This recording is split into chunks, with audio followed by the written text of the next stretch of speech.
భార్య పాపం చేస్తే భర్తకు చెందుతుందమ్మా, మన ధర్మశాస్త్రం అంత సంక్లిష్టమైంది. భర్త పాపం చేస్తే భార్యకి చెందదు. ఎంత అదృష్టవంతులో మహిళలు. ఇది చాణక్యుడే చెప్పాడు. భార్య పాపం చేస్తే భర్తకు చెందుతుంది, ఎందుకంటే నువ్వు అదుపులో పెట్టాలని బాధ్యత. ఇవాళ ఎవడు అదుపులో పెడతాడండి? ఎవడో పని మనిషిని అదుపులో పెట్టలేకపోతున్నాం, భార్యను అదుపులో పెడతామా?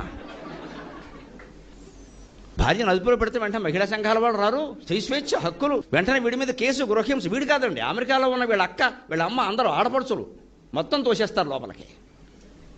ఒక మాట అనడానికి లేదే మొగాడన్నవాడు. ఆలోచించండి, చాణక్యుడి నీతి ఎందుకు పనిచేయట్లేదు? ఎలా పనిచేస్తుంది? భార్య పాపం చేస్తే భర్త బాధ్యత వహించాలా?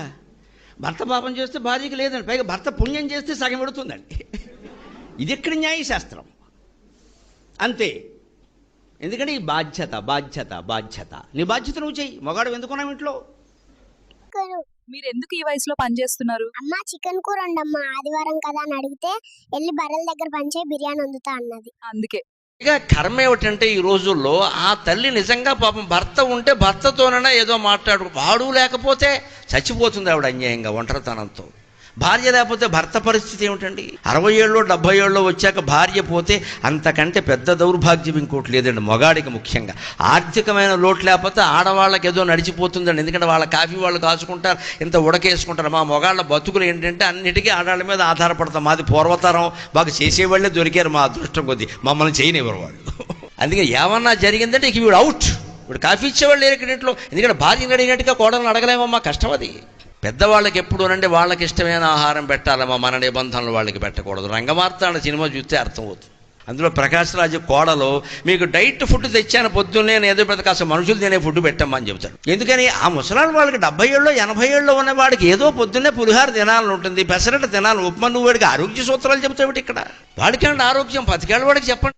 ఎరా ఎర్రి పప్ప, ఎటువంటి కష్టం పడకుండా అసలు ఏ క్వాలిఫికేషన్ లేకపోయినా మీ నాన్న ఉన్నోడనే ఒకే ఒక కారణంతో చెమట కూడా పట్టకుండా స్ట్రైట్ గా ఎండి చైర్ లో కూర్చున్న నీకే ఇంత పొగరుంటే, అమ్మ నాన్న తిప్పలపడి స్కూల్ ఫీజు కడితే ఎల్కేజీ నుంచి 10th క్లాస్ వరకు కష్టపడి చదివి పాస్ అయ్యి ఇంటర్లో ఈజీగా ఉన్న గ్రూప్లన్నీ వదిలేసి ఎంపీసీ చదివితేనే ఇంజనీర్ అవ్వగలమని చెప్తే కష్టమైన అదే గ్రూప్ సెలెక్ట్ చేసుకుని ఫిజిక్స్కి ఒక ట్యూషన్, కెమిస్ట్రీకి ఒక ట్యూషన్, మ్యాథ్స్కి ఒక ట్యూషన్ అని రోడ్లు పట్టుకు తిరిగి ఆ ఫీజు కట్టాలి ఈ ఫీజు కట్టాలని అమ్మా నాన్నల్ని హింస పెట్టి బోర్డ్ ఎగ్జామ్ లో పాస్ అవడానికి ఫ్లాస్క్ లో టీ పెట్టుకుని రాత్రంతా చదివి అలారం పెట్టుకుని పొద్దున్నే లేచి మళ్లీ చదివి తీరా పాస్ అయ్యాక ఎంసెట్ లో ర్యాంక్ రాకపోతే లాంగ్ టర్మ్ కోచింగ్ తీసుకుని అప్పటికీ సరైన ర్యాంక్ రాక అమ్మ నగలు తాకట్టు పెట్టి మేనేజ్మెంట్ కోటాలో సీట్ సంపాదించి తెలుగు మీడియం నుంచి వచ్చిన నాకు ఇంగ్లీష్ అర్థం కాక ఫస్ట్ ఇయర్ నుంచి 4th ఇయర్ దాకా ఉన్న అరియర్స్ అన్ని 4th ఇయర్ లో ఒకేసారి క్లియర్ చేసి ఈ సొసైటీలోకి వస్తే ఈ జనమంతా నన్ను ఉద్యోగం లేని ఎదవా అని నీచంగా మాట్లాడుతున్న లెక్క చేయక ఉద్యోగం కోసం ఆ ఆఫీసు ఈ ఆఫీస్ అని పిచ్చ కుక్కల 4 ఏళ్లుగా తిరుగుతున్న నన్ను ఎందుకు పనికిరావు తిండి దండగా అని మా నాన్న తిడుతుంటే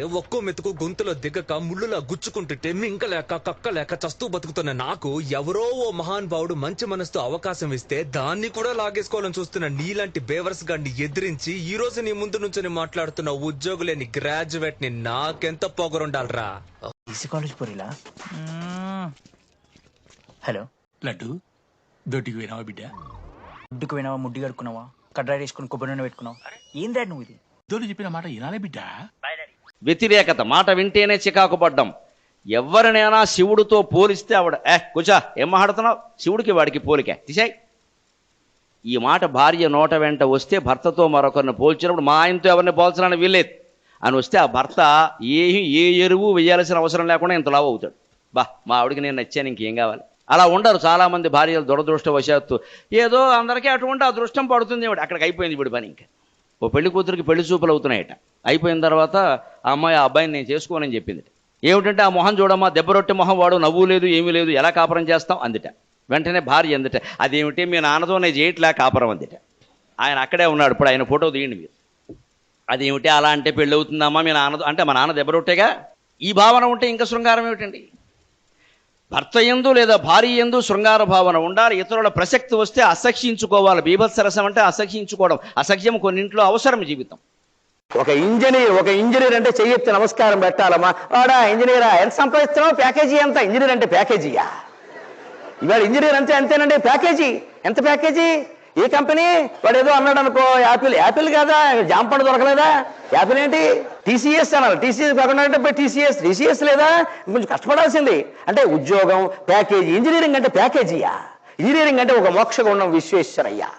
గోదావరి బ్రిడ్జి మించి వెడుతుంటే మహానుభావుడు రైల్లో ప్రయాణం చేస్తూ ఈ బ్రిడ్జి 20 ఏళ్లలో కూలిపోతుందని చెప్పాడమ్మా ఆయన. సౌండ్ను బట్టి, బ్రిడ్జి మీద వెడుతున్న రైలు సౌండ్ను బట్టి ఈ వంతెన 20-30 ఏళ్లలో కూలిపోతుందని డేటేసి చెప్పాడు ఆయన. అది ఇంజనీరింగ్, అది ఇంజనీరింగ్. ఆ స్థాయికి మీరు ఎదగాలి, ఆ స్థాయికి మీరు ఎదగాలి. యాందిరయ్యా యాన్ చేస్తున్నా పాలు బితుకుతున్నా హెడ్ గారు.